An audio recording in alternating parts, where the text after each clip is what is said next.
अस्सलाम वालेकुम बच्चों। वालेकुम अस्सलाम टीचर। बच्चों आज आप लोग का मुकाबला है। आपको लिखना है 5 रंगों के नाम। जो सबसे पहले लिख लेगा 5 रंगों के नाम वही मुकाबला जीत जाएगा। आप लोग तैयार हो इसके लिए? Yes teacher. चलिए हम शुरू करते हैं। 1 2 3 स्टार्ट। बड़ा बड़ा साफ और खुशकद।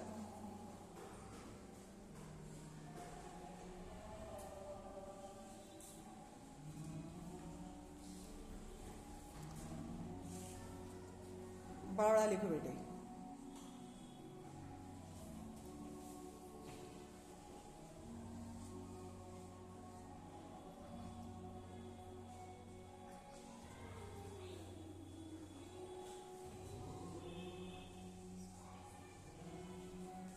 गुड। मकसूद जीत गया है। क्लैप करेंगे मकसूद के लिए।